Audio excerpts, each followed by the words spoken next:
Hey, it's Jean Nolan here. One of the most important things in my life is the health and the well-being of my family. And one of the products that we absolutely love to use and have had amazing results with is Z-Stack. It's Dr. Zelenko's Immunobooster, and it really does the job absolutely well. Now, as most of you know, Dr. Zelenko recently passed away, but he's left behind a legacy with Z-Stack and his other products, and also the Dr. Zelenko Freedom Foundation. So every time you purchase Z-Stack to help boost your immune system and the immune system of your family, 10% of the profits will also automatically go to the Freedom Foundation. So I encourage you to check it out, Z-Stack by Dr. Zelenko. Use the link and the coupon code in the description. Save and also help the foundation. Hey, Inspired Tribe, my fellow freedom lovers, it's Jean Nolan here. Thank you so much for tuning in, for joining us again today, for commenting, for sharing, liking, subscribing, and hitting the notifications button so you'll get notified about new videos every day. All right, let's dive into it. A very important topic that has been with us for many years. And actually, you've heard about this, you know this, and a lot of you live this in many ways. What I'm talking about is what people have become to know as the law of attraction. Remember this book? Or remember him? Or her? Or her? Or him? And him? And him? All of these people have dedicated their lives.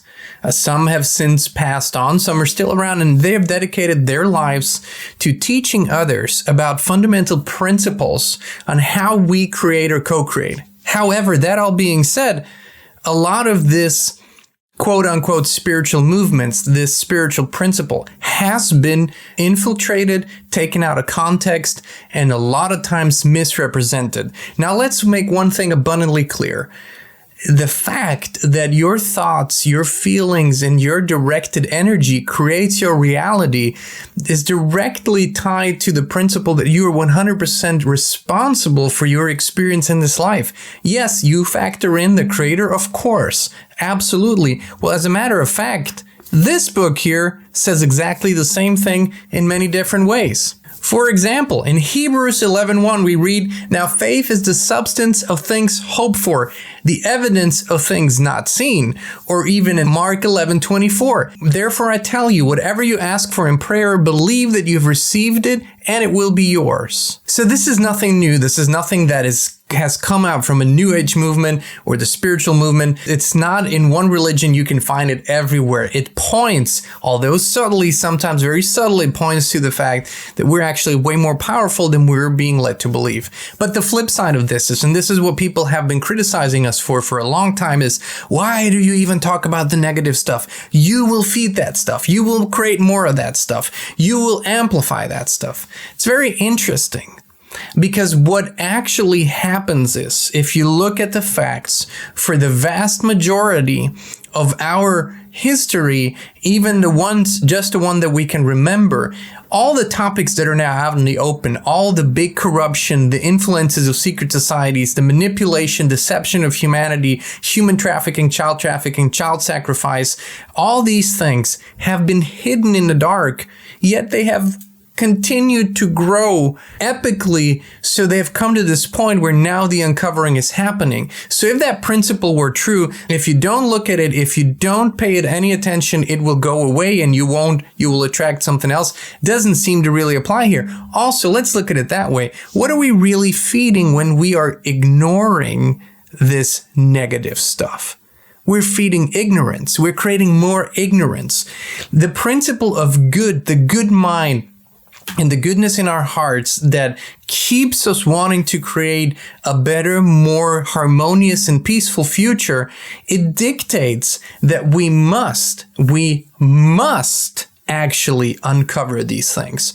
However, if we only do this because we hate the darkness or because we want to kill the darkness, if that is our driving factor, then yes, and we're actually contributing to more darkness in the world. If we carry light in our hearts and if we bring the beauty and the real humanity to this subject, then we're shining lights, and then it's our duty to go into the darkness, shine the light, which in turn creates and attracts more of that light. It actually creates the healing. That's what needs to happen.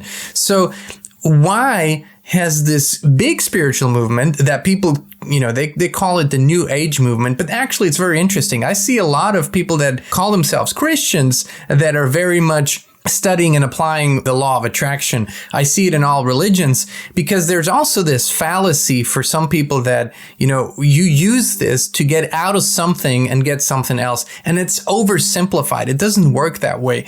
Everything that this law is based on, this universal law, the law of creation really, is based on what your energy is like, what your frequency is like, what your vibration is like. This is an authentic thing. You cannot escape a situation by doing that. You can create a new state within you that will reflect in your outer reality. We've done it a million times, and yes, we have absolutely 100% accurately created something in our reality that we desired, but it cannot come from a place of lack where you're wanting to escape it. You need to become that which you want to see in the world, also that which you want to see in your own world. And for me, the authenticity is I cannot look away from the suffering and the pain and the hurt that's being inflicted on people, on children all over the world, because that would make me inauthentic. It would create an inauthentic and ignorant reality for me. At the same time, I don't go into these fields, study, research, help with darkness in my heart. I do it with light. And so that must come first. You must take care of your own spirit first. You must clean your own house first before you can help others to, or teach others how to clean theirs. That's the principle that governs everything. But make no mistake, our thoughts, our visions, our feelings, yes, our feelings, if they're aligned, body, mind, spirit, they create the reality individually. And of course, if we envision something together, if we put our creative powers into something together, and if we also put our action, our physical power into something together,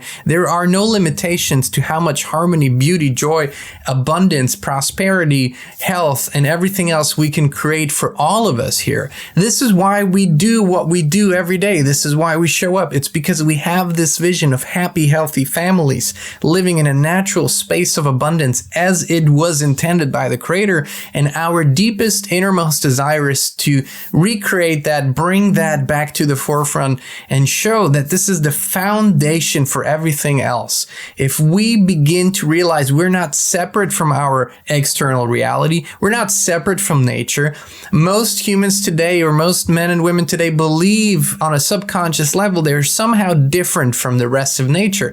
They don't see themselves as relatives of the plant world and the animal world and Mother Earth itself. They see themselves as something isolated and separated, and that's where all the pain comes from. We are not. We're part of a whole system. We are, truth be told, at least it appears to be the most conscious species with the most potential to have the biggest impact. I mean, we see this, both negative and positive, every day.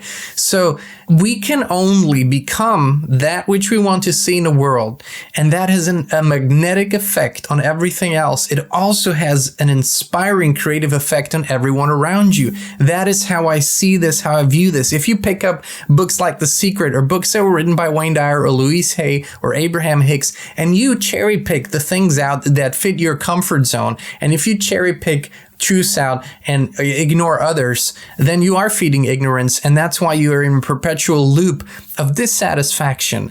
It's truth, it's authenticity, and this is the most important thing that has been taken out of this teaching of the law of attraction. For a lot of those spiritual teachers, they say it doesn't matter what the truth is. How could that possibly be true? How could it possibly be true that it doesn't matter what the truth is, when that is the most important thing of it all? That is the authentic thing. That is the real thing. So that's why I've said so many times, this movement, these teachers, it has been infiltrated. It has been heavily influenced. What's been done to it? It's been turned upside down. That's the satanic principle. You turn everything upside down. That's what you do. You take something and you turn it on its head. It will still have all the components. They will just be assembled exactly in the wrong way. And that's what's happening so often. It's happening to Christianity. It's happening to Islam. Islam, it's happening to Buddhism, it's happening everywhere. These things are being turned around. You still have the components in there, and that's why people say, oh my God, no, it's all here. Yes, but it's being interpreted upside down, and that's what's hurting people. So the journey is inward. It begins with you, and the realization that when you harmonize yourself, when you become a peaceful,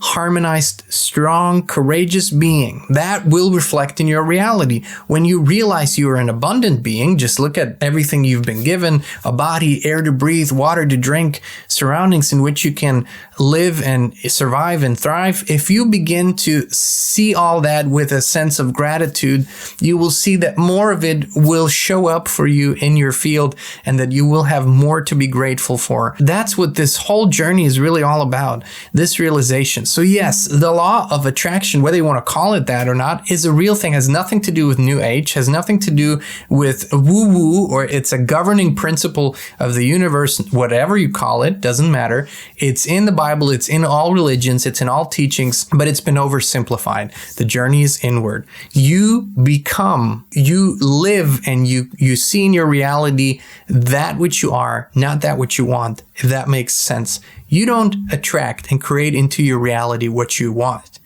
What you are is reflected in your life. That's the governing principle. With love, with care, with compassion, with freedom, with beauty in your heart, I mean, we can create just about anything that's beneficial to all of mankind. Inspired Tribe, thank you so much for tuning in. We love you. We appreciate you. And we'll be back with you again very, very soon.